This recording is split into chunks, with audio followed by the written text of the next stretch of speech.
Hello everyone and welcome to Adobe's December online photography events. I'm Tiggs Rice, fellow photographer and your host for this evening. I can't wait to introduce the spectacular evening we have in store for you all tonight. For those who have joined us before, you'll know that we have some great insider photo editing tips coming your way. And for those who are new, thank you so much for tuning in. I hope that you're ready to hear top tales and live demos from our amazing lineup of photographers, as well as hearing about the brand new Lightroom CC. What a great lineup of photographers we have here tonight. And over the next couple of hours, we will be joined by photographer and stylist Maria Vasquez, landscape and destination photographer Connor McNeil, lifestyle photographer and blogger Claire Menery, and kick-starting this evening will be Adobe's own digital imaging expert, Richard Curtis. Such a fantastic mix of photographers, and I can't wait to hear how they prepare their perfect Instagram shots. I'm sure they'll inspire us all with their editing tips, and they'll be sharing with us throughout this evening. Before we hear from Richard, I just wanted to let you know that we'll be tweeting live throughout the evening from @AdobeUK. So please do join in the conversation and use the hashtag #MakeIt. Also throughout the show, I'll let you know how you can win a 12-month membership to Adobe's Creative Cloud Photography Plan. So make sure you listen out for details for your chance to win. Right, I think we're time and it's ready to get started. I'm happy to welcome our first speaker, Richard Curtis. Hey, Tiggs. Hi, how are you? Good, thanks, good. It's lovely to see you. Likewise. Saying earlier, it's actually so weird to be on this side of the interviewing table, because normally it's been the other way around. That's right, yeah. It's an honour to do this. Yeah. So I'm really excited to see what you're going to be showing us today. So am I. So you've been a keen technologist and a photographer for over 20 years, yeah. And it's been a pleasure to see some of your work over the last few years as well. How did you get started? Like, give us a bit of a background into how you got into photography. Kind of haphazard, really. I mean, I started back in the film days, years ago, and then, through work, got into developing and film processing. And then, obviously digital and all that kind of stuff. And then I met some guys on a trip to Kashmir. Mm-hmm. And since then, it was about 10 years ago, and since then we've been out every single year doing a lot more photography, travel, street, and the kind of wilder and crazier the better, to be honest with you. So that's been fantastic. And then recently, kind of started re-embracing my film days. Now I shoot film and I shoot digital for both, because I like the aesthetics of both those kind of mediums. Mm-hmm. So it's just nice as a creative expression to have two very different types. So I guess just, seeing the world with my eyes and putting some images out so people can enjoy maybe and enjoy that experience that I've had with people in the world. Yeah. You really stuck in with your photography as well. I can remember seeing there was a festival with loads of lamps that were being sent up into the air, and there was that absolutely giant one. So you really do get stuck in when you go off and do your travel photography, don't you? Yeah, it's pretty cool when you go to an event like that. Like we went, that was the in Burma at the Fire Balloon Festival. Yep. And that was one, and also at the Kumbh Mela about 5 years ago, the big the Mahakumbh, the big mother of all kumbhs. And they're great festivals because there's not many photographers there and there's not many Western people there. So going there is like, you kind of feel like a bit of an explorer and adventurer, and you're meeting all these kind of unusual, interesting people that you can start a dialogue with, and then you can start to photograph them and get some really interesting shots. And it's all about what you put on your frame that makes you a kind of great photographer, I think, and how you direct those to kind of pull that out. So. Yeah. Amazing. Now, I've been told that you've got a very special demo for us tonight on the recently released Lightroom CC app. So we'd love to hear more about it, and hopefully we'll get to see a few of your photos in the demo as well. Sure. Yeah, so I was asked to kind of, just talk about Lightroom CC and why we kind of put Lightroom CC together, and really the differences that you get with Lightroom CC versus what you get with Lightroom Classic. Yeah. So I want to focus on, as you said, Lightroom CC.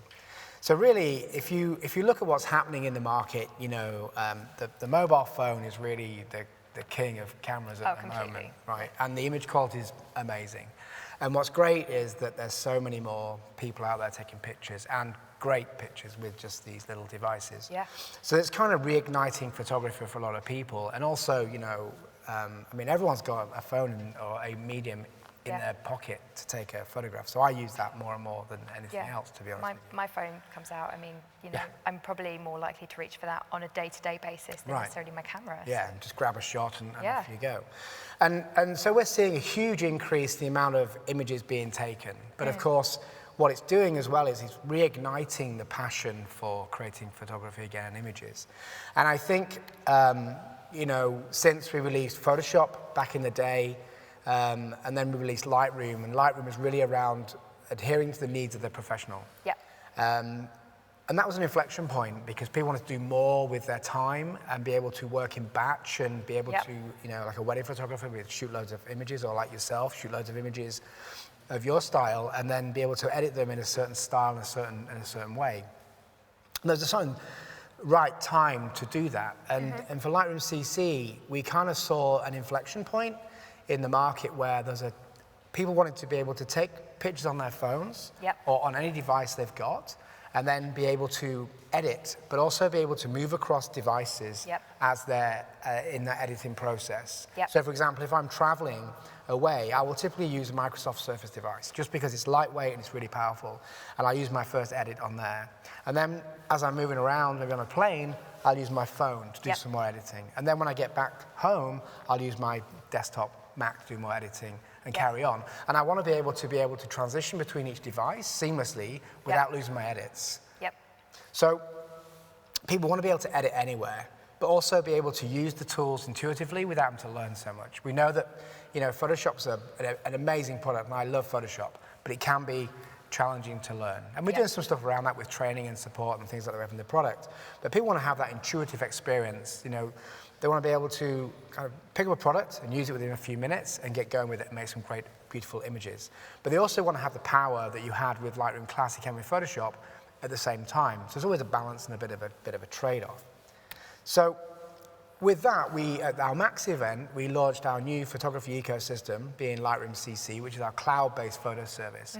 So, Adobe's moving much towards a cloud-first-based scenario where your assets sit in your Creative Cloud as a central point, which means that it takes the burden off your local machine. And once you're in the cloud, you can do a lot more interesting stuff. And hopefully you'll see a bit of that today, as long as the internet gods are working fine.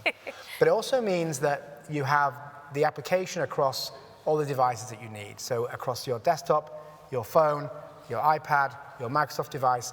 But what's important about that is the experience across all of them is the same.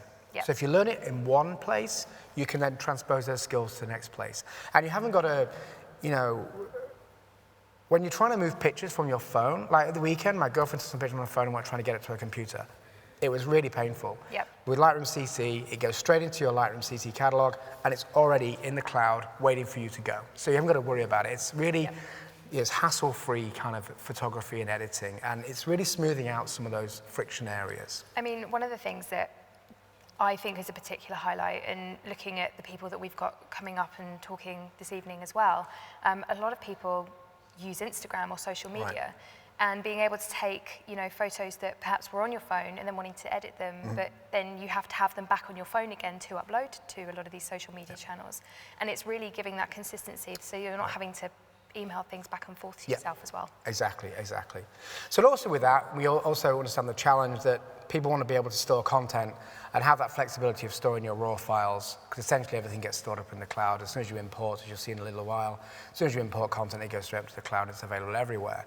So we have a plan, which is the Photo Cloud Service Plan, which gives a terabyte of storage. So it means you can put pictures in there and also take pictures out whenever you need it as well. And I've got on my other account, I have about 235 gigabytes in the cloud right now on all my images. So I can just very quickly go, make an edit to something, send it out to a friend or a family member or something. Or a client who needs it last minute. Or a client, and I haven't really got to worry about it, it's just there. And if I need to pull it, I can just take it off, it's fine.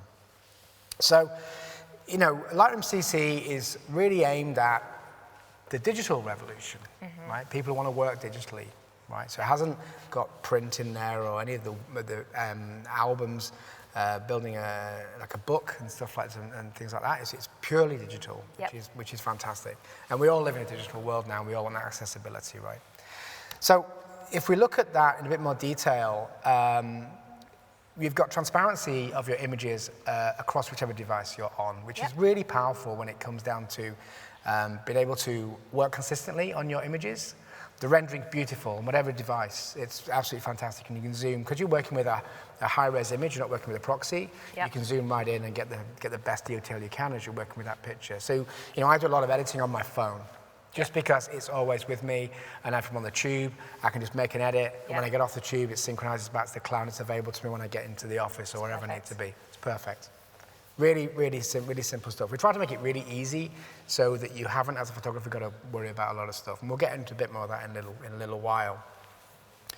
We'll make it very easy for people to get started with this. So Lightroom CC is a great place if you're a beginner or new to the Creative Cloud, and you're into photography but not sure where to start. Lightroom CC is a perfect way to start because it's super simple. And it's been designed that way, right? Our experienced designers look at that and say, what's the easiest way to get started with a product? So, gone is the way of the baggage of having to learn a product and learn those workflows. It's just all kind of very intuitive right now. And what's really important, what's really kind of, I'm really excited about is the work we're doing around artificial intelligence using Adobe Sensei. It's just great stuff. And you'll see some in a little while, actually. I'm really excited to see this. And I think the levers that Adobe Sensei pulls in artificial intelligence means that you can spend a lot more time behind the camera rather than in a photo editing package at your desk or even in your front room when you're working. So I'll show you a few of these as well just now. Perfect. Okay? So let's end this show because I don't like staying in PowerPoint too long. And let's go straight to Lightroom. Okay, so when I was thinking about this presentation, I thought, what's the best way to kind of get started? And I thought, the best way is to walk around the interface and explain what each bit does and edit and go across that kind of workflow so you can see it in action. And hopefully that will pull out a few things that you may or may not have seen. And I think it will also highlight the features that you've got access to now with this new offering. So to get started, the first place to start in all of our products, even Lightroom Classic, is on the left-hand side. Left-hand side is where you organize your content. And you can see inside Lightroom CC, you've got quite a simple structure. And I'm finding more and more as I spend time in Lightroom CC, and by the way, this is pretty much, I spend all my time in Lightroom CC now, because it's just, I'm on the go all the time, so I don't have my powerful desktop with me. I'm using the cloud to do a lot of the work for me, so it's really advantageous.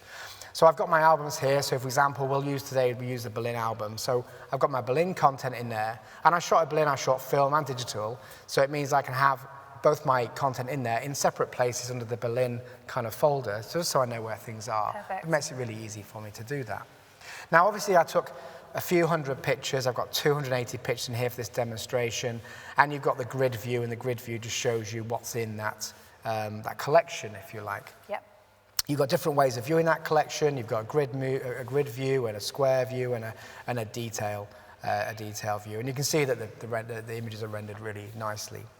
Now, what's important, though, is when you import content into Lightroom CC, the content is automatically uploaded into your area of the Adobe Creative Cloud. Amazing. During that process, though, we're actually automatically tagging keywords inside the image by using intelligent image recognition. So we're looking at these images and saying, okay, what's in there? There's a person, there's a wall, there's a door, there's maybe a gate, there's maybe a bear. If you go to Berlin, it's full of bears, right? Bears are everywhere, holding the walls up. It's kind of funky. So what we're doing, we're tagging that. So it means as a photographer, one of the biggest pain points is that photographers hate keywording. They want to go shooting, hate keywording, right? They really do. So because we're tagging it in the background, it means that I can do a search. So for example, I know in Berlin there's a place called Brandenburg Gate, and if I spell it right, no. Black hole. Black hole. What have I done here? I can't help you, my spelling's awful. Oh, so is mine. As it pans out, yeah, it is terrible, yeah. B-U-R-G? I can't remember now. I'll search for gate, see if that finds me something. There you go. So it's found Even though my spelling's terrible. I didn't do very well at English, obviously, at school. Anyway. I had to put a spell checker in there. There you go. Version 1.1. So it's found Brandenburg Gate without me having to keyword anything up, right? So it means I can find content very quickly and intuitively just by typing in the search bar. So everything's all indexed, okay? That's the first thing. So I'm going to use this image here for this demonstration. But before I get into that, I want to show you a few more things that we're doing around Adobe Sensei. So, for example, we know another pain point of photographers is selecting their best pictures, or as you would call the first edit. Yeah. Right? First call. Painful. First call. Yeah. So, with the connected ecosystem, you've got the desktop product, and you've also got the web product, and you've got the phone product. Yeah. So I'm going to go now into the web. So we can go into Help, go Lightroom CC for web. This will log me into the browser and log me into the same collection. Okay, so now bearing in mind that Lightroom CC's automatically tagged these, it also does something else as well. It looks in the image and works out what's in the image. So for example, if there's a glass of water, it knows there's a glass of water and where it is. Perfect. If there's a dog or a cat or a person or a car, it knows where they are in the picture. Which means we can use artificial intelligence to work out what your best pictures might be. So for example, here's my 280 pictures. Now I could go in and do it manually and choose this and apply my own knowledge of photography. But if I just click on best photos, I'm allowing Adobe Sensei now to look at my collection, go find content and work out which images it thinks are the best. Now, I did a study on this recently. I went to a wedding recently of my friends in Iceland. I took 800 pictures, and over dinner one night, I went in and edited the first edit myself. It took me about 2 hours to get down to about 134 pictures with more work to do. Yeah. So I thought, you know what? While I'm brushing my teeth, I'll go and let Lightroom CC and let Adobe Sensei do it for me. So I clicked the button to go, came back out 10 minutes later, and it's picked me 80 pictures. And they're the ones that have gone to the client, my friend. So that just saved me 2 hours of work. So the auto tagging and the finding of content saved me a lot of work. And best pictures saves me even more work. Now, obviously, on the right-hand side up here, we've got a filter. And that filter can be dialed down. So if I dial that down, it shows me what it thinks are the best pictures. Amazing. Really, really simple stuff, right? Save me lots of time, very flexible. If I don't like something, like for example, I don't think this one's great or this one's great, I can press the minus sign, it'll get rid of it for me. So you've still got that control over them? Yeah. And you can use the slider to kind of increase and do that. And what happens is when you come back out and you've saved this, Lightroom CC will ask you if it was right or not, and the results were right. And what's happening there is that the engine is learning about what makes a great picture. Yeah. So. And we were talking about this a little bit before, weren't we, about how it chooses best photos, and you were saying about like rule of thirds and... Yes, so things like rule of thirds, power triangles, you know, it's however the models have been trained basically on whatever makes a really great picture. And we work with lots of pro photographers around the world who have said, that's a great picture, that's a great picture, that's a great picture. And we put that into the model and train it based upon that, and that's how it's doing its kind of searches, if you like. Perfect. So from there, I can then make a collection out of that on the fly by saying create album, and I'm going to call it Berlin. A bit of fun here, look. We'll call it Berlin.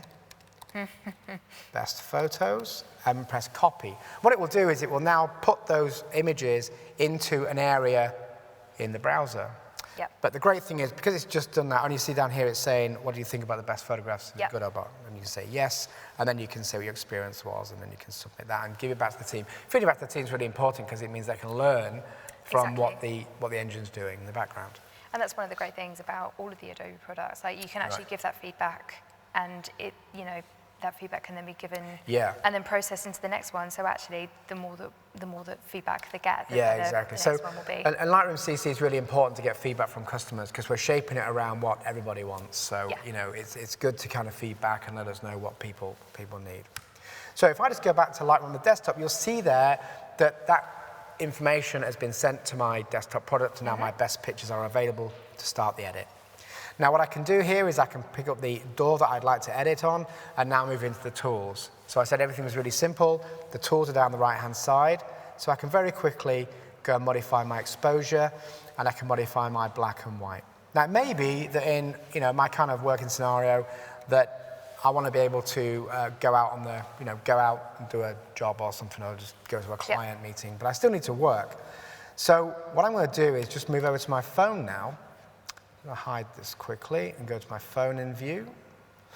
And on my phone, I'm just going to go to Lightroom CC. You can see there, Lightroom CC can be downloaded from any of the app stores, either the Google Play App Store or the Apple App Store. And you see here, straight away, it looked for a change, and it found my Berlin best photos. Perfect. Okay? And you can also see that if I go into my door, it'll synchronize the content. It knows that I've made the change on the desktop. Yep. And it's coming through, right? So there's my change on the desktop. Now I can now go in and carry on editing. Perfect. Okay? So I double click, get the histogram, or I don't have to have anything, or double click and get the information about my image. The experience is the same, so I have all the same kind of aesthetics, if you like. So I'm going straight into the editing mode. So if I go into light, I go to my exposure, and if I go into color, I can then go change to black and white.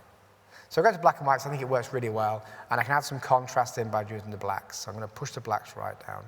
So for those who perhaps have been using the classic version, actually a lot of the stuff is It's the same. the same. So there isn't going to be a huge learning curve moving over. Yeah, the tools and the controls are exactly the same as they are in classic. Yep. So it means that you can transition over if you want to transition over. And what I'd say is, just draw a line in the sand and put some content in there and try it and see how you get on with it.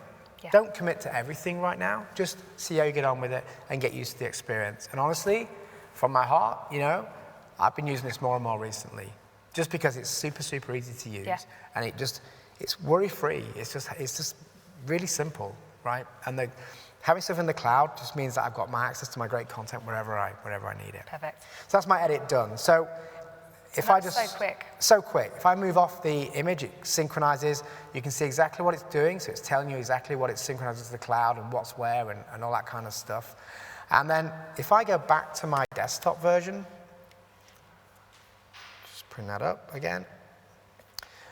It should recognize the change. Now I'm just going to leave it right now, and hopefully that change will come through any second, and it will go to black and white, and then I can carry on my edit. So we are waiting for the internet gods to do that. While we're waiting for that, you can see in the top right-hand corner, you can see exactly what's happened with your storage. So you can see you've got 50 gigabytes of 1.2, in this case, terabytes used, and you can see exactly at any point in time what it's doing. And you can control the amount of storage in a local machine and how much is in the cloud and all that kind of stuff. So to finish this image off, I'm just going to carry on using the tools I have on my desktop. And for that, I'm just going to use a radial filter. So again, radial filter, really nice and easy, the same works in classic, is I just pull my radial filter in, and you can see I make my adjustment. Nice and big control, so it's really nice and easy. And if you're on, say, for example, a Microsoft Surface, you can use a pen, but you can also use your fingers. And it's really handy. It's very kind of tactile to work on your images like that. So here's my image. I can move that around, get it where I want it, change the feathering and all that kind of stuff. But that's it. I'm pretty much done. The other things you have while you're there, by the way, if you shoot digitally and you've got a GPS receiver on, it automatically picks up where you are, shows you a little map. It also shows you more information about which camera you used and the settings, as you'd expect as well. You can also do keywording as well, the same as on the phone. You can put keywords in, and this was a church, for example, and that will be added straight away. So really nice and simple. So that's pretty much exactly what I was going to show you. I mean, it's pretty easy, pretty intuitive to use it, even across device, because the experience is exactly the same, from the desktop to the mobile device, all the way through to any of the device you want to use, even to the web. You can make changes on the web as well. So for those listening who have been sort of contemplating maybe having a go with this, how can they get hold of it? Because it's in 2 packages, isn't it? So you can have either the photography plan, or there's a standalone Lightroom CC as well, isn't there? There is, yes. So there's the photography plan, which is the same as it was previously. And with that, you get 20 gigabytes of storage that you always did, but you get Lightroom CC and Lightroom Classic and the rest of the stuff. With the new Lightroom CC, you get a terabyte of storage, and you get Lightroom CC to work on your images. So that's a kind of really nice and simple for those people who just want to be editing with Lightroom CC. So definitely worth a go. And if you're a Lightroom Classic user, give it a go. You got nothing to lose. Exactly. Right. It's really simple. So if you summarize what the benefits, for me, I love classic. I love working with it. But the pain is having hard drives and backing content up and working out where your hard drive needs to be. You need to have a hard drive at home. I have 3 places: hard drive at home, hard drive in the office, and a cloud-based storage as well.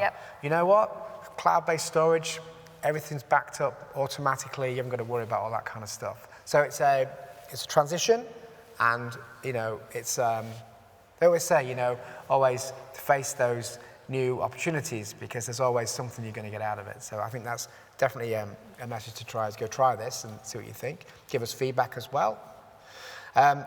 Editing across those devices is really important. It means you've got a consistent way of editing your images to get great content wherever you are. You can also, and I didn't show it because we're running out of time slightly, is sharing. So at any point in time across any device, I can right-click on any folder and share it with my friends and family and get feedback, comments. I can get likes and this type of thing. So I get that feedback straight away back from my community about what they like, what they don't like. So that's a really great way. And if you don't want to keep it up there all the time, you can pull it whenever you want to pull it.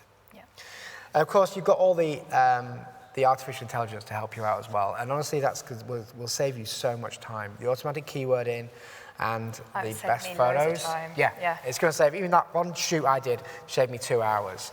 And the auto keywording saved me another hour. So, even from that point of view, it saved me 3 hours. I can shoot more stuff, which is ultimately what photographers want to do, is shoot more things. Spend more time with the camera rather than at the desk. Exactly. And it gives you more time to do that as well. And then, most of the time now when I'm editing, I edit on my phone, to be honest with you, do my initial edit. It's really simple. I can control it as much as I need to do and get it out there.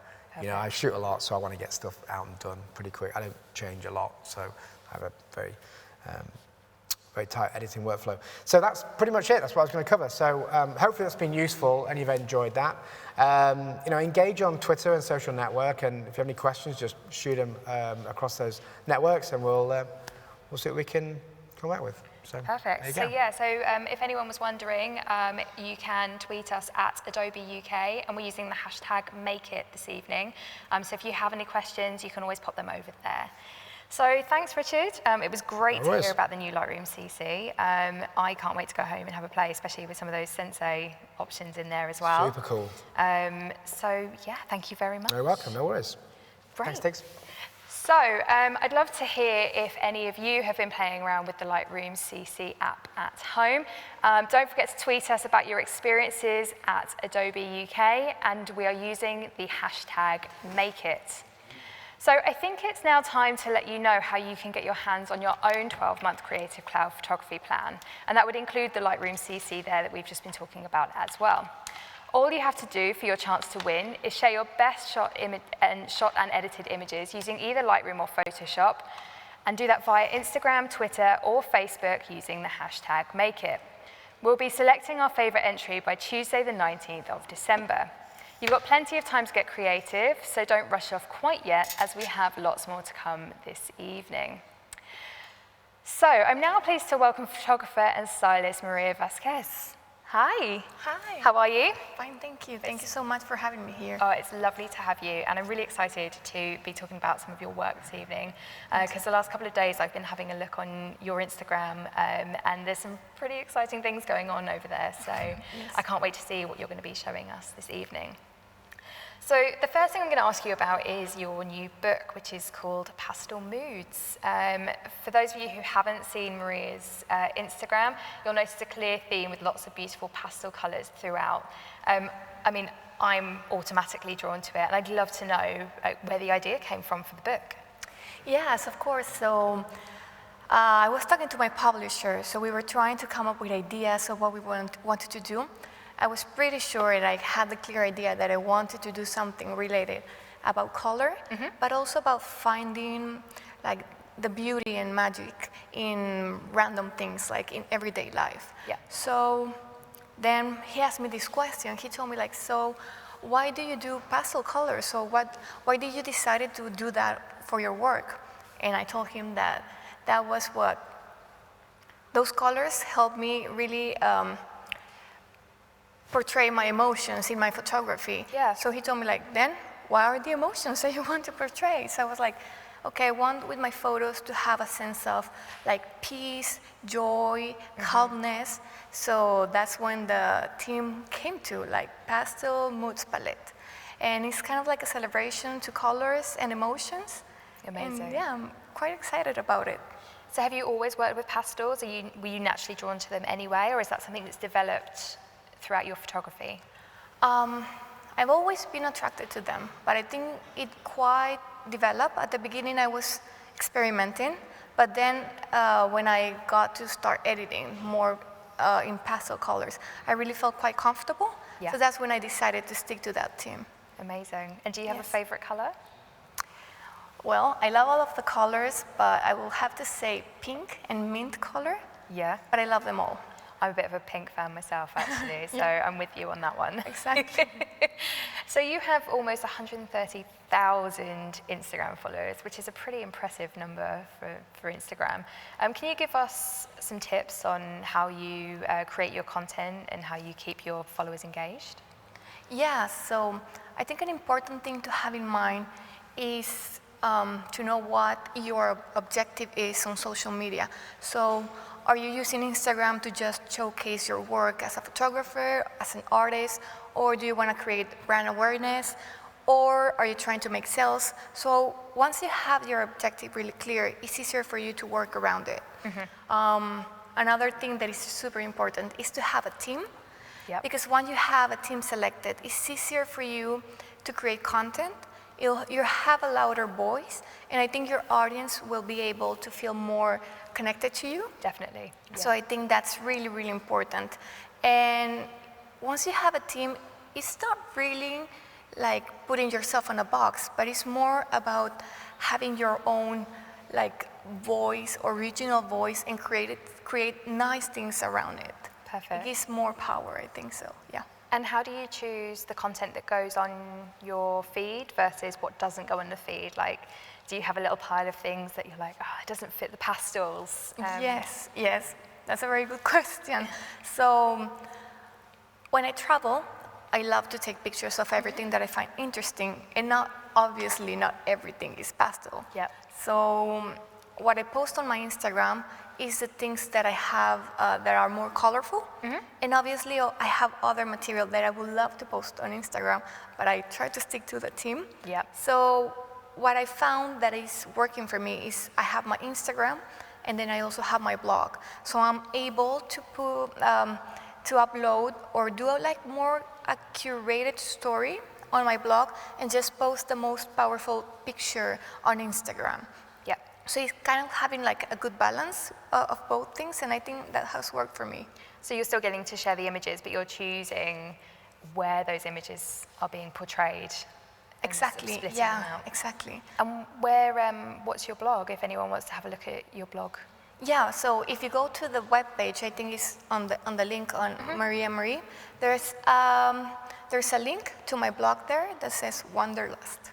Amazing. Yes. Great, I'll have to have a look at that one next year as well. Yes.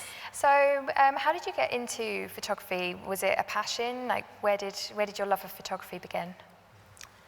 So, well, I have always loved art. I've always considered myself kind of like creative. So it all started, my father, he was a hobbyist photographer, so he loved taking pictures in our family vacations, so he had like an analog camera. And I remember just being mesmerized by that shutter. Yep. So he started teaching me about photography, and it was just, I just wanted to capture the things that I saw in my daily life. So I remember my first digital camera, it was a long time ago, it was just 2 megapixels, so you can imagine Amazing. it was, Yeah. you were only able to have 12 pictures and that's it, and the battery ran low. So Yeah. we have Remember come those a well. great way to how cameras are right now. So yeah, and then I bought a more professional camera. But still, I didn't consider myself a professional because I never studied that. So I went to university, I studied business administration, Yep. and then I started working at a museum. So I never really did photography professionally, but I did it on my free time as a hobby or when I travel. But then when Instagram came, I think that was a great way for me to showcase my work. Yeah.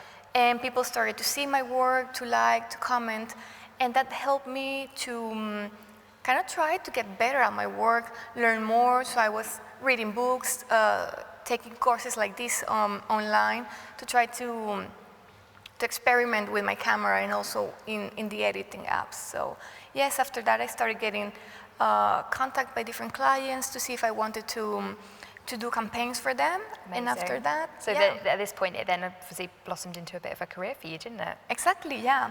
I never quite quit my job, so I was working and then doing the freelance. So I have to always manage that.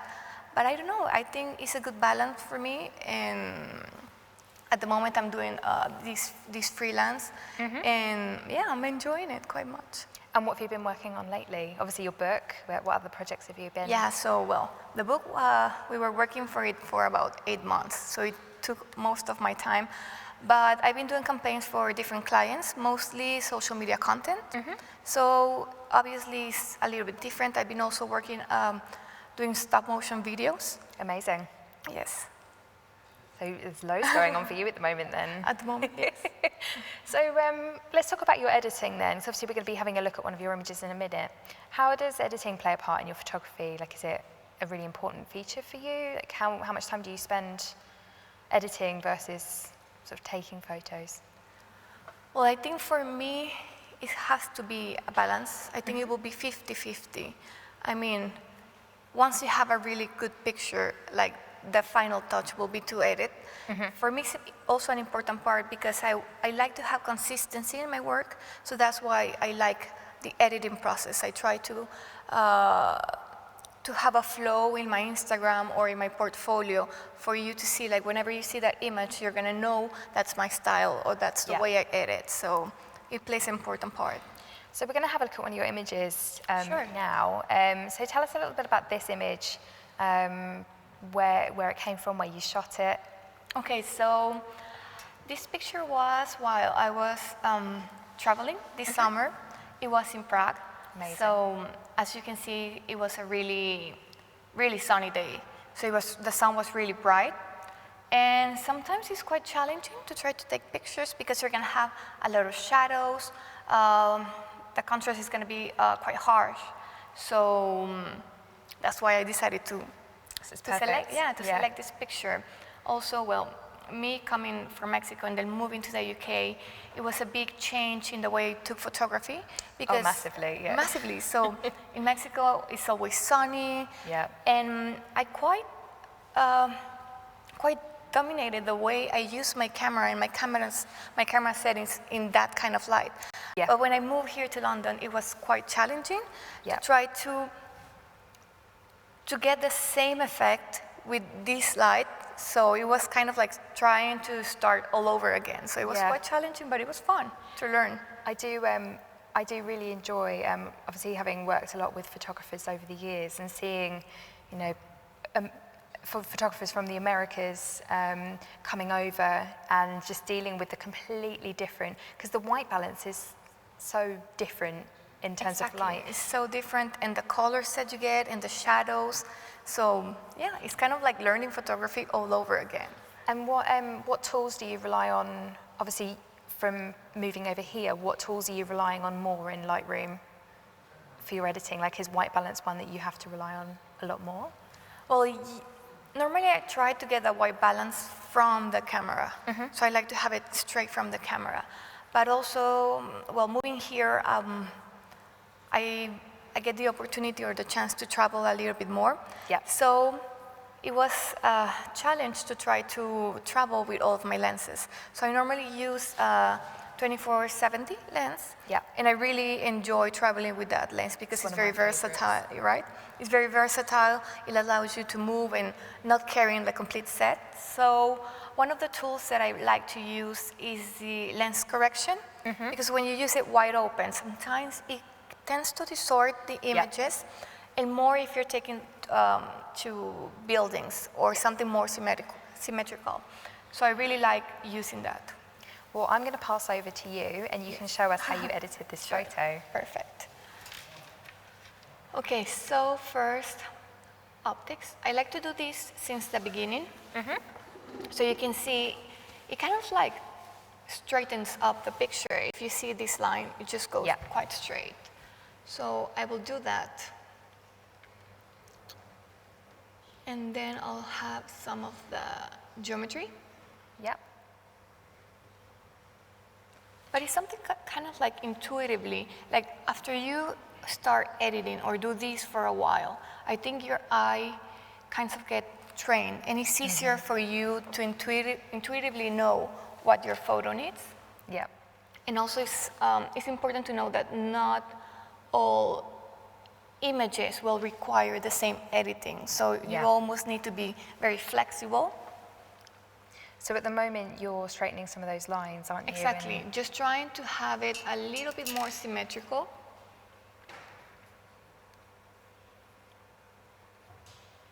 And then I like to do the cropping because, as you can see, we have here a really strong shadow. Yeah, so this was, this obviously because it was really strong light where you were shooting. Exactly, exactly. So we're going to take that off. There you go. Suddenly it feels so much brighter, doesn't it? Yeah, it's right. Yeah. Okay, so I like to do a little bit of sharpening. Not that much, but just enough, because there's a lot of detail in this photo. Yeah. So just enough to have the windows kind of like pop out a little bit more. Obviously, this is a little bit crooked because the street was that way. Yeah. So after that, I love to use this feature, the exposure, but it has to be really subtle. Because, for example, with this harsh light, if we go way, way strong, it will just you lose blow all out. that pink. Exactly, you will blow out all of the colors. So it's just trying to find the right balance between this one and lowering the highlights. That way, the white will be more balanced. Yeah. So you're just keeping in the detailing, especially in the higher end of the histogram, just by lowering the highlights. Exactly, yeah.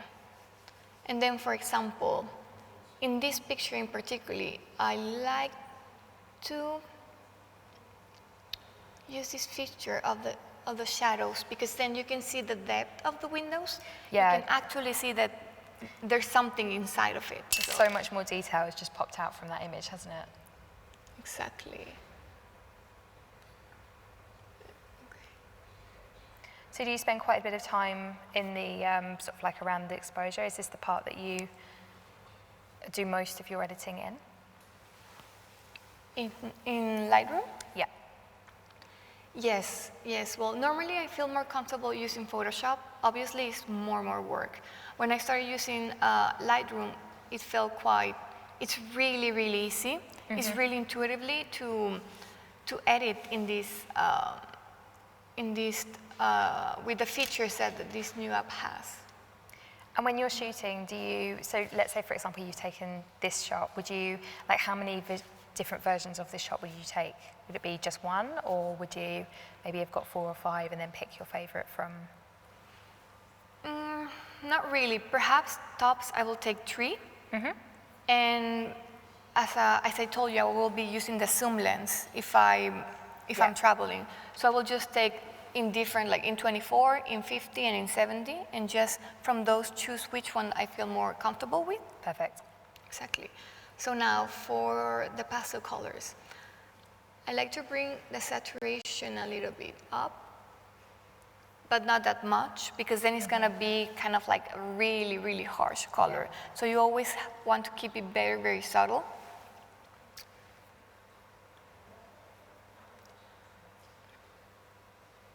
So as you can see, they're not very harsh like the editings that I do.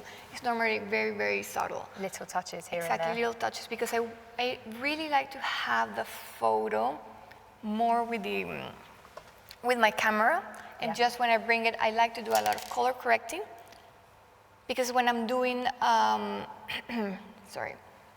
when I'm doing the changes, for example, when I have my Instagram, and I want for the next photo to kind of like fiddle together. So I would like to do like kind of color correcting for the photo to kind of like blend between the others. So you get a bit of a gradient going Exactly, through. yes. That's a really good tip actually in terms of getting your feed to flow, and just, you know, instead of having harsh jumps between different colors, like even if it is pastels, for example, just, you know, maybe you've got a pink and then you've got a more of an orangey before you go into creams, rather than, you know, here's a pink and then here's mint. So. Exactly. So what I do normally is I will adjust the color so I can see, like, for example, if I want this photo, for me, it feels a little bit orange. So we can just like move a little bit and have a little bit of more Slightly kind of into like pink. slightly into pink. Yeah. So you can just play with this. I mean, this is really, really harsh. But you can just, I like to play here with the hues. Amazing. So I will use a little bit more pink. But then I will use the luminance to make it a little bit more pastel. Perfect. That made such a difference, isn't it, to the colour of that wall? Still, it doesn't feel quite right. So you've There it always got the goes. next image in mind in where you're going next. So it literally is a case of, okay, right, well, this is an entire journey, not a piece by piece image. Exactly. Well, I try to do that. Sometimes it's challenging because when you're, for example, traveling, or when you want to post something that you saw on that day. So you have to make it work. Obviously, if it doesn't work in the image, you will have to somehow put a caption that's interesting to make the photo feel very organic. Yep. So I don't know, it's something that is just evolving. I don't think there are really like set rules on Instagram. Everything is more ongoing, and I think people are learning. The app is also evolving, so it's interesting to see these kind of like changes that are going on the online. Yeah, hugely. And it's great to hear your thought process as well of how, you know, you're not necessarily editing images, just one image on its own, but thinking about your work as an entire collection and how it will fit and blend with the rest of your portfolio. And I guess that's also been really important for you with your book as well, and making sure that there's a continuation through. Exactly, with the style. So yeah, that will be basically all of the settings and the use, what I will use for these kind of images, where the light is quite bright, where you have really like, where the light is very harsh, where you have these shadows. So yes, that's what I do when I edit. Amazing. So obviously we've looked at some of your images and how you'd edit maybe to put online. When it came to doing your book, how much of did you go in and maybe re-edit some of the photos, or did you literally use the ones that you had as and when you'd edited them the first time? Okay, no, so what I did in this one, I edited them all over again, because some of the photos, they were quite old. So when I edit them, I export them like not in the quality that the book required. Yeah. So I just say like, you know what, I'm gonna edit them all over from scratch. And it kind of like felt more, I was really excited about it. So it wasn't that much work. I used Photoshop for editing those photos, and I did a filter, so that kind of like the workflow was a little bit easier, and it didn't took that much time. And how did you find going back? I mean, my career's I've been taking photos professionally now for about 8 years. And I know that sometimes when I go back and visit work from a good while back, it's almost great to see how much your editing's come on in, you know, from the very first time you looked at a photo versus what you're capable of now. Like, Yes. What did you learn through the process of re-editing those photos? Well, I learned that I was doing a lot of things wrong. Well, not wrong, but that Never the wrong way. it's never the wrong way. But I just like, why was I doing that? It's like, what was I thinking? But now, on the way that I edit, I think the more you use the program, the more you are comfortable with it. So I think after revisiting that work and after editing all over again, I just felt more comfortable in doing it. As before, I felt very scared about trying to get things wrong, but yeah, it's easier now. Oh, I can't wait to see this book. So when is this book coming out? It's going to be out in February next year. Exciting. Yes, thank you. I mean, I'm sure there'll be loads of people that are really interested in having a look as well. Where's your Instagram? What's your Instagram so that people can go and have a look? So it's Cest Maria.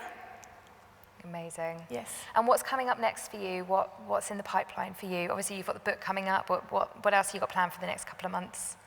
Well, for the next couple of months, I'm planning on taking just holidays to relax. But next year, I'm planning to travel into India. Oh, wow. Yeah, so that will be quite a challenge to take pictures there. Especially with pastels, I imagine, because there's a lot of bright, beautiful colours out there. Exactly, so it's bright colors, but... Next book idea, maybe? Perhaps. Brights? Perhaps. Bright colors. And how long are you going to be spending out there?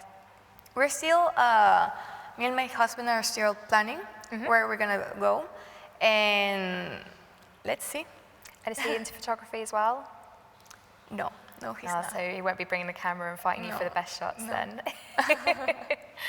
Oh, well, thanks, Maria. It's been absolutely lovely watching you do your editing, and I wish you all the best luck with your book. I hope it goes really well for you, and hopefully we will see more of you online. Yes, of course. Thank you very much for having me here. That's lovely. Thank you, darling. Well, thanks, Maria. What a great photo. And I think some of us may now want to travel to Prague to see if we can take similar shots. It's absolutely beautiful. We'd love to know what you think at home, so don't forget to tweet us at Adobe UK using the hashtag #MakeIt. We can't wait to see your photos, so make sure you get online and get sharing. So joining me now is landscape and destination photographer Conor McNeil, aka @TheFella. I'm really excited to be showing some of his work because I've been having a look online at, especially on Instagram, at some of the feeds that he's been putting up, and there is some incredible stuff. So if you like your landscape and night photography, this is going to be absolutely up your streets. Hi, Conor. Hello. How are nice you? to be here. I'm very well, actually. I'm so excited to be talking about your work. I don't do many landscapes myself, but having looked at some of the stuff, and I know that we'll talk about it a bit over the next sort of half hour or so, there's some pretty epic stuff in your portfolio. Thank you very much. I try. So talk about your photography. How did you get started? Well, the photography started many years ago when I was a very young man, about 14, like sort of all people in childhood, I picked up a few hobbies. Yeah. One of them was photography. I did that for probably about a year. Then, being a child, got bored and went off and did other things. Yeah. And that was the end of my photography career at that point. Then, many years later, as an adult, I decided I wanted to travel and see the world. Amazing. So I made a plan that I'd go away every month of the year to a different country. But the problem was that you're always waiting on friends to say that they're free or that they can do that date or that date. So I thought, I'm just going to go traveling on my own. If people want to join me, they can. If not, I'll just go by myself. But being a little bit fickle, I thought that I might get bored quite easily. So if I'm traveling, let's see if I still enjoy photography. So I went online and I bought myself a cheap DSLR off the internet. Remember what it was, your first camera? Not really, actually. It was probably about 7 or 8 years ago now. So I bought this DSLR, went traveling and really started to enjoy the photography. So over the years, my holidays were kind of holidays bringing a camera along, and then they developed into photography trips where I go away specifically to take photographs, and then the more of the world that I saw, the more I wanted to photograph it. Where was the first place you went? The first place I went was to Copenhagen, to a winter jazz festival. Nice. It just happened to be in that January of that year. Yeah. A friend on Twitter said, "Do you want to go to a jazz festival?" Amazing. Okay, so went there and did a little bit of photography, but it was more kind of trips later on that year that I started to really, the photography bug got hold of me. Amazing. So you've travelled to some pretty fantastic places, haven't you? I've been pretty lucky with my travels. they started out, I had a full-time job, so I'd use all my holidays to go on photography trips. What were you doing before? I was a web developer. So a bit of a Handy geek. for building your own website then. Very handy indeed. And I also build some sort of action panels for Photoshop, and that's done in HTML5 these days. Yeah. So that kind of loops around to photography. So you're sort of the geek side, the technology was the route in almost for you? Pretty much. I'm a big fan of the technology side. That was my route in as well. Yeah. I know my camera very well. I don't know other cameras. What do you shoot with now? I shoot with a Nikon D810. And I know that. I know the exact functions that I need. I can do it in the dark, which I do quite a lot. Yeah. But someone says to me, what camera should I use for this? I don't know. Yeah. I can only suggest the D810 because that's what I use. Yeah. Other cameras, no idea. Not a clue. It very much can be a case of, I know my camera inside out, but give me something from another brand. I'm like, Yeah. I mean, I'd rather know my camera inside out than to know a range of cameras half well. But just for my style of shooting, that works best. amazing. And where do you think you've taken your best shot? Like, what's the trip that stood out for you? That is a difficult question because, not in a boastful way, but I've been on a lot of trips into a lot of amazing places, so trying to narrow a place down is difficult. But also asking what my favorite photograph is or place to photograph, it really changes on my mood. I've had a number of sort of favorite photographs over the years and it still changes, and I couldn't really pick out one definite one. There's a few that I still keep going back to, whether for sentimental reasons or I just like the style of it. One of my favorite ones is a very simple black and white photo from Indonesia. Yeah. And I was photographing a very famous group of volcanoes at Mount Bromo on Java. And I turned and faced the opposite direction and just saw the light coming through the trees and took that, made it black and white. And it's nothing epic, it's just I really like it. Yeah. It's more like an old school photography as opposed to sort of modern day things. I think also, as much as photos can look, obviously, you know, we aim for aesthetically pleasing, but sometimes also it's the memory of taking the photo, isn't it, that can be... Well, one of the things I think about when I'm editing my photos, whether it's in Lightroom or Photoshop, is that I also want to make it look like it looked to me at the time. So obviously, you know, you take a photograph of a sunset or a sunrise, and when you show people, you have to say, oh, you know, it was better in real life. The photo doesn't do it justice. I try to edit it so it looks more like real life. Yep. But I also try and evoke the feeling that I got when I was watching it. So if, you know, the sky lights up when I'm photographing a landscape and I go, wow, that's amazing. Yeah. I want people to look at that photo and go, wow, that's amazing. I want to convey the same feeling that I had actually being there. So when you are planning your trips, do you pre-plan to put yourself in positions that you'll be, you know, in the right place for sunrise, sunset? Or is it kind of one of those, you know, I'm going to go out there with my camera and see what happens kind of trip? Really depends on the type of trip that I'm doing. That said, one of my big philosophies is that with photography, and especially landscape photography, my motto is you've got to be at the right place at the right time. Massively. And people say to me, oh, I love your photos, this looks beautiful. And I say, it's not really my photograph that looks beautiful, it's the subject that I'm photographing. I got to somewhere very picturesque, and I got there when the light was good. Anyone else could have taken that photograph, but it's having that determination to get up at 3 in the morning and to hike for 2 hours and to wait there for a couple of hours while the light changes. Yeah. That's where the skill of landscape photography comes in, I think. Massively. You've got to, I think with landscape, you've got to have that passion and commitment for doing it. Oh, definitely. It's not, you know, a lot of times There's no fair weather. No, definitely not. Photography, is it? It's, you know, a lot of hiking sometimes, a lot of standing around. I remember I was getting some outdoor clothes at one of the clothes shops.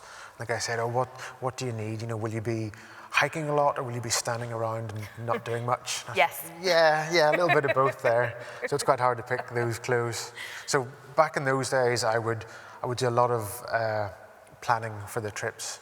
I'd sort of spend months looking at photographs from the region and weather reports and, you know, Google Earth to see areas and checking out transport links. But in the last few years, a lot more of my work has been a little bit more client-based. So they'll suddenly email me and say, you know, can you go to Ecuador in 2 days? And I'll be like, okay. Yeah. It doesn't really give me much time to plan. Yeah, Googling at the airport.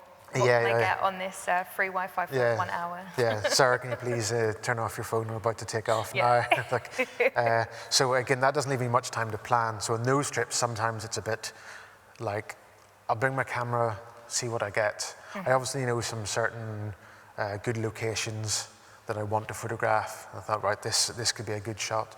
But often some of the really good photos come from journeys to or from those locations. Yeah. You never can tell. It's all about when the light will change, and often in client shoots, there's a set itinerary and you have to be at certain places at certain times. And you can't just throw a tantrum and say, oh no, I need to be here. Sometimes you just got to say, you know, this is what I've got, let's see how we can edit this and make it better. So you've talked about your clients a little bit, and you've got a pretty impressive client portfolio, haven't you? Can you share any tips on how you get your portfolio out there? Like how did you end up with these clients?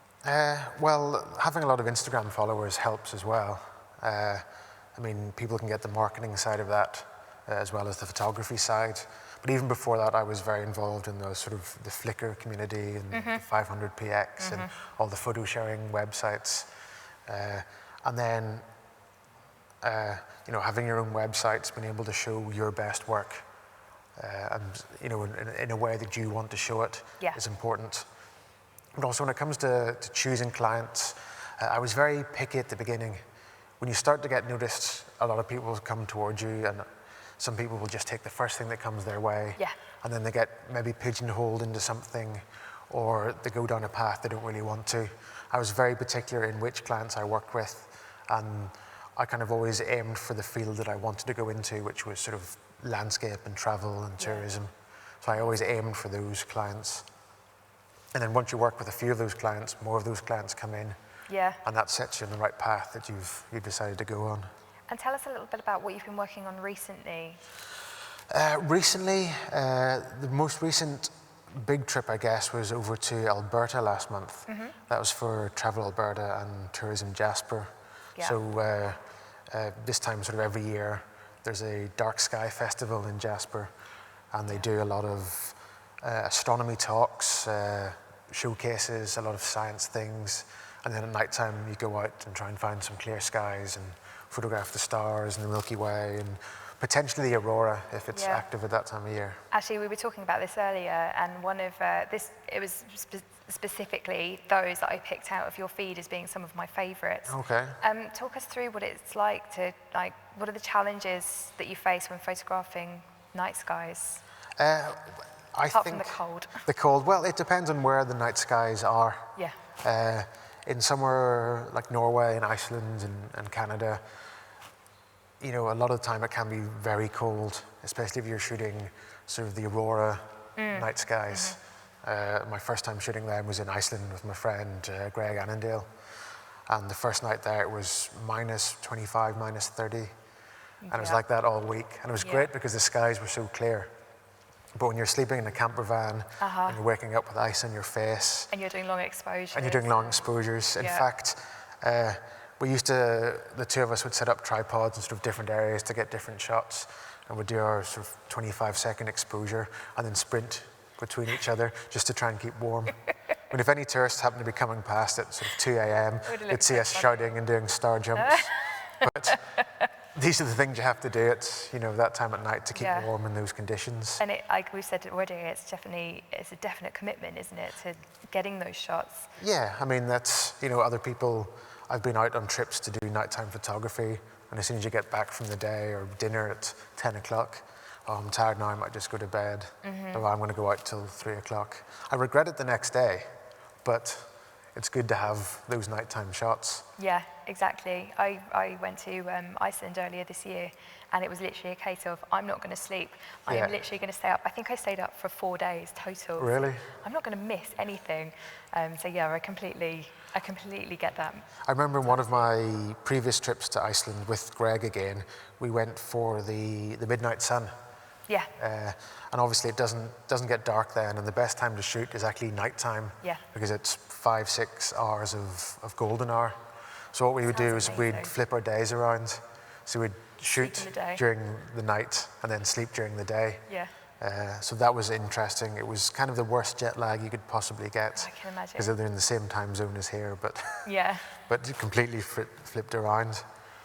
So what tools do you rely on in Lightroom for the kind of work that you're doing? What are the really important things in there that you rely on? There's a few different tools that I really like doing. I obviously love the basic stuff like the sharpening and the lens correction.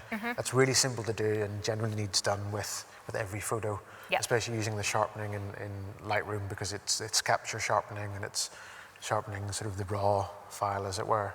I also love having the different color sliders because I like to kind of tease out the color Yeah. and either make them similar or sort of contrast them depending on the mood that I'm going to. So having the hue, saturation and luminance for each color channel is fantastic. You know, I find it's an easier interface than maybe in Photoshop. So a lot of my color work I will do in Lightroom. Yeah. I think that I'll do, even if I do fine art stuff, which requires Photoshop and maybe exposure blending and things like that, I will do sort of 70% of my work in Lightroom first. I call it my post-processing because I do so much in that, and then only when I'm happy with it there and I can't go any further, Yep. then I'll bring it into Photoshop. I'm going to be looking at some of that colour work now because you've got an image here that you're going to bring up and Yes, talk yeah. us through, right? Yes, I can do indeed. This was a shot from last year, I think, in Germany, in Saxon, Switzerland, in Germany, in the big limestone mountains. Yep. And I just arrived at my hotel. It was getting towards sunset, so I rushed off, found this pretty much a tiny mountain. So I decided to climb up that, which took quite a while and was Amazing. quite tiring. I regretted it very much the next day. But I got back and... Start as you mean to go on, hey? Exactly. And the sky that night was absolutely fantastic. It was beautiful looking. Obviously, getting back and seeing the photographs, I was like, this is not really what it looked like to me. Yeah.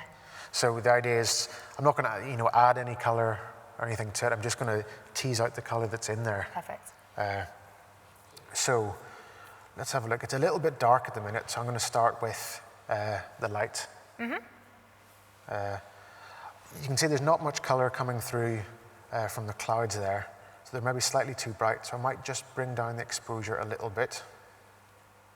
Bring down the highlights a little bit. If you mess around with the highlights, you can see a little bit of color starts to come through as it goes darker. Just a little, yeah. So bring that there. Obviously then, the shadows are way too dark. The beauty with the sort of the last couple of generations of DSLRs and mirrorless cameras is the dynamic range. So I can just grab the you've got shadows so much and more just... detail in there, haven't you? Yeah. So I can just bring that out like that. And I might mess around with the whites quickly just to see. You don't want to overexpose and you just want to bring out those highlights. Okay, and then the blacks I might just bring down a little bit. So you can already see there's a fair chunk of detail. You that's can just see, popped out yeah, of the bottom. some colour starting to come out. Now they've kind of brought out a little bit more detail. Let's zoom in here. So what I can see is I've zoomed in. I was going to sharpen, but you can see just around the edges of these tree lines, there's a little bit of chromatic aberration, or colour fringing, as it's also referred to. That purple on one side, and then there's a green cyan colour on the other. So if we go into our optics, we can just remove chromatic aberration. Yeah, it just gets rid of that. That simply. disappears. Yeah. Sometimes I'll enable lens correction. If you notice there's a little drop down arrow here, sometimes I don't mind the distortion in landscapes because it's not architecture or anything, or sometimes I'll leave it back. Really depends on the photo. I don't really have a one size fits all. I'll just see what each photo does. Yeah. So now that I've fixed that, I've zoomed in and I'm just going to check the details. Okay, so I'll start with the sharpening. And I like to do my sharpening when I'm in at least 100%, because only then can you see what's going on. And I'll start bringing this up until the edges go a little bit hinky, until you start to get a little, what's called artifacts on the edge. If I go too high, then you notice it gets a little bit too jagged and doesn't look very natural. Don't forget you're zoomed in 100%. So I'll maybe drop that down a little bit to around there. Yeah. And if you notice by the sharpening slider, there's another one of these drop-down arrows. Yep. So I click that, it opens a few more details.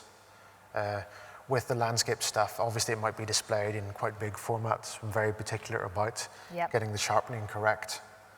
So what I tend to do with my stuff, because I know I'm shooting with a good camera and a good lens, that I will drop the radius down and bring the detail all the way up.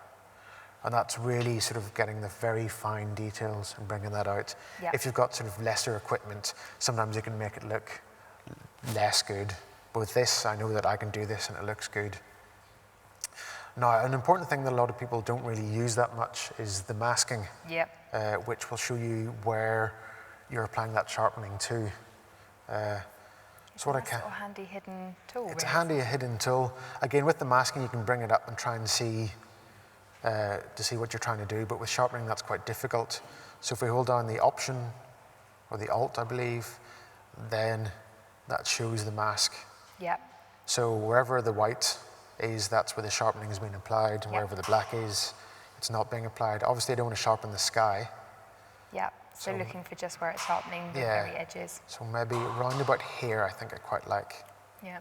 It's such a great feature. It's something I use a lot as well for skin and making sure you get like eyes and hairs, but not actually the skin itself. Exactly, that's one of the best uses for it. I think on skin, eyes, and mouth, on portraits, and then on the land and the sky, differentiation in landscapes. Because obviously clouds shouldn't be very sharp because they're fluffy. It'd be very weird indeed. And what people tend to do is they love sharpening their images, but they sharpen everything. Yeah. And that's not how sharpening should be done in my eyes anyway. Now that they've done that, I might do a little bit of noise reduction, not too much because that starts to blur out those fine details. So I'll do a little bit, especially if I'm shooting on a low ISO. Yeah. Normally these days I'm shooting at ISO 64 or beneath. Yeah. Obviously if I'm, doing something like the nighttime photography, you're on 2000s, 4000s. So, a little bit more noise reduction is pretty good. Color noise reduction, I'll knock it down a little bit because I try and capture lots of these different subtle tones of the colors. And if with too much color noise reduction, they blend together and become a little bit muddy. So I drop that down a little bit. If I notice it happening in some areas, I'll bring it up again. But generally, I'll take it down a little bit. And obviously, grain, I don't touch as a landscape photographer. Okay, now I've zoomed out and had a look, and that's not looking too bad. So I'll start to... Really pulling out of that, aren't they? I'll start to work on the colors now, and maybe warm it a little bit because it was sunset, so it was quite a warm thing. Tint, it's a little bit too much to the green side, so I don't want to go overboard, but I'll bring it just a little bit more to give it that warm feeling. It's definitely bringing that out in the clouds as well, isn't it? Yeah, I don't want to go overboard and make it look unnatural. I want it to look like how it looked to me. Now, the vibrance it depends on the photo. I'll try lowering it or making it higher just to see what it looks like. So maybe with this one here, I can bring it up quite a lot. The only thing I don't like is this blue in the corner. Yeah. But we can fix that later on. So I'm going to boost that. Because I've brought the vibrance up, I will now bring the saturation down a little bit. I usually bring one way and one the other way, just because you need to have a little bit of a balance. Unless it's a particularly foggy scene somewhere in remote hillsides and there's no color there at all. Sometimes you'll have to bring both up. But for now, I'll bring this down because it's starting to be quite a colorful image at the minute. Do you use the dehaze much for your foggy scenes? Not really. If anything, I will actually use the dehaze in the opposite direction and even go -1, -2, just to give it that more ethereal, dreamy effect. Again, it depends on the photo. Yeah. Sometimes I will, if it's not meant to be that foggy, or if I'm shooting through maybe a plain window or things like that, and the glass has made it a little bit hazy when it's not supposed to, that's where I'll tend to use the dehaze. Okay, let's have a little look at this. So if we go up here and click this colorful wheel, then we get down to our color sections here. So I tend to do it, instead of doing it color by color, I'll do it each section like this. So I'll start with the hue, and I do a thing that I and a lot of other people refer to as yo-yoing. because I don't know really, you think you know which colors are in the photo, but it might be a different color than you expect, if that makes sense. So I'll just start yo-yoing to see what it affects.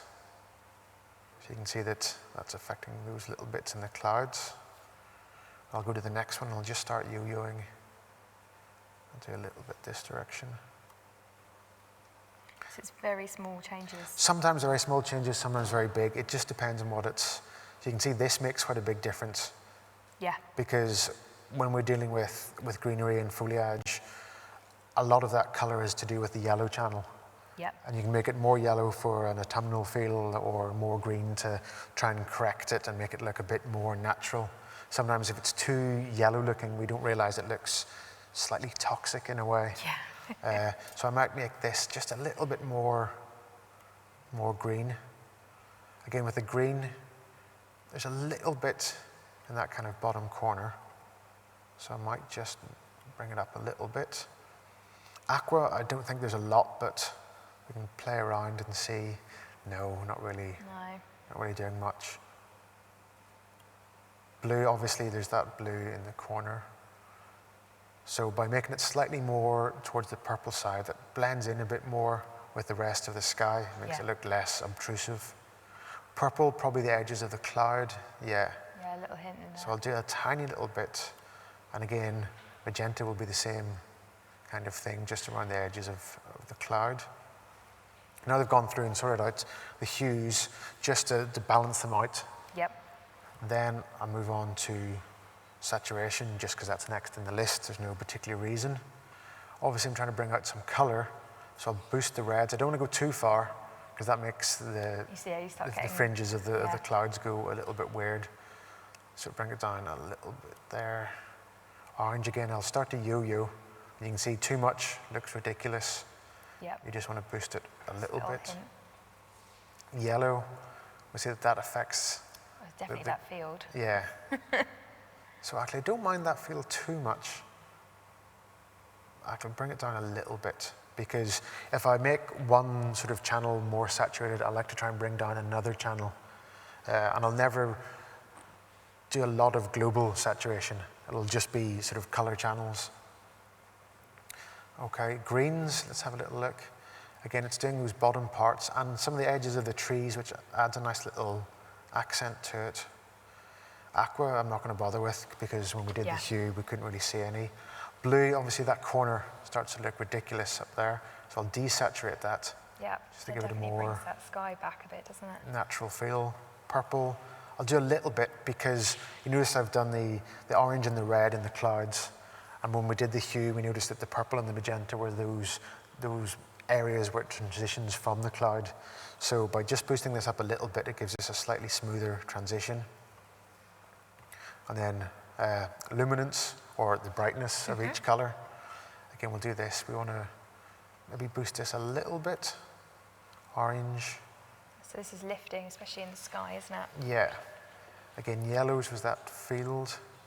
So I do like that slight brightness. Greens, I like how going quite high just gives a little bit more depth to that foreground. It's less a bunch of trees now, and you can see it's individual. Aqua we'll skip over. Blue, we can probably drop that a little bit too high, and it starts to take your eye away from the clouds, I think. And there we'll drop it a little bit more. And then purple, just to match the red there, we'll bring it up a little bit. Yeah, and that's pretty much all the color work that I will do to it. Amazing. I'll probably add a little bit of clarity. It depends what mood I'm going for. Sometimes this brings out the detail. Other times I like to have a slightly dreamy effect. But I'll never go too much. It's usually around about 15, 16. I think if you go much higher than that, then it starts to look unnatural. In dehaze, maybe drop it 1 or 2. And then vignette as a finishing touch. Bring it down a little bit.